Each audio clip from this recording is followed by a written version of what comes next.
Sabda TV.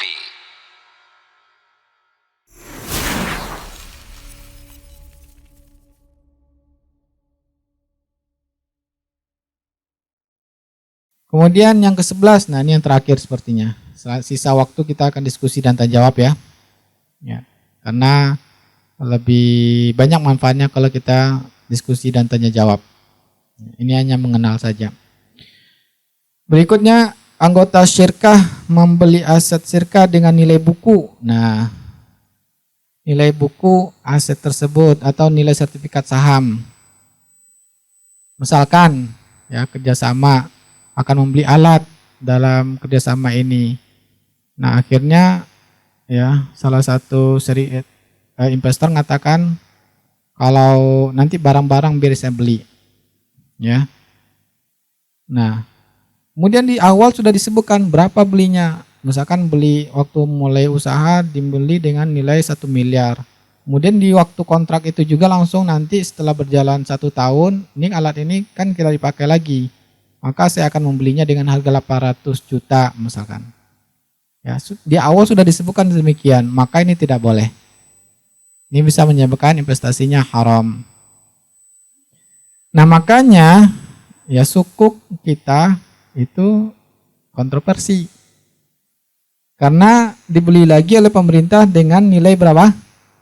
Yang tertulis pada saham tersebut. Paham maksud saya?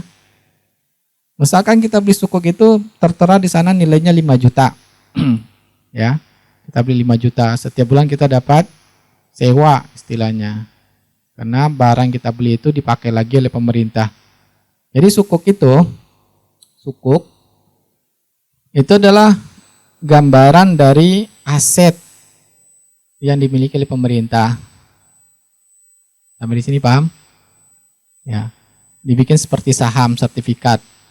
Kemudian itu yang dijual ke masyarakat. Ya, misalkan per lembar harganya 5 juta. Dijuallah ke masyarakat. Kemudian di waktu yang sama juga kita menyewakan lagi aset itu kepada negara kembali. Paham? Sehingga pemerintah tiap bulan bayar sewanya kepada pemegang sukuk. Sewanya ya 2%, 3% dari uang yang dari 5 juta tadi. Ya. Setelah 5 tahun atau 8 tahun nanti saham kita dikembalikan lagi uangnya. Misalkan belinya 5 juta, nanti setelah 8 tahun dikembalikan lagi 5 juta kepada kita. Nah, makanya ini kontroversi. Yang mana di sini para ulama mengatakan bahwa ya mensyaratkan anggota syirkah atau dalam investasi tersebut akan membeli aset dalam kerjasama tersebut itu dibolehkan, tapi dengan harga nanti ya waktu akan membelinya, harganya ya sesuai kesepakatan waktu itu, apakah harga pasaran atau harga yang disepakati berdua ya, nanti kesepakatannya.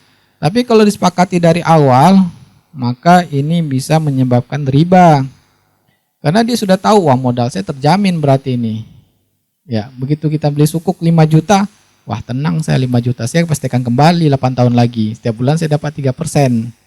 Iya kan? Nah inilah tadi dari awal sampai akhir rata-rata larangan adanya modal terjamin. Nah apabila ada investasi itu yang modal kita terjamin, pastikan terjamin, maka dia ya cara mudah kita bahwa ini sudah pasti bertentangan dengan konsep Islami. Yang mana tadi konsep Islami adalah ketika ada untung dibagi bersama, ketika rugi, ketika terjadi kerugian ditanggung bersama-sama. Jadi adil.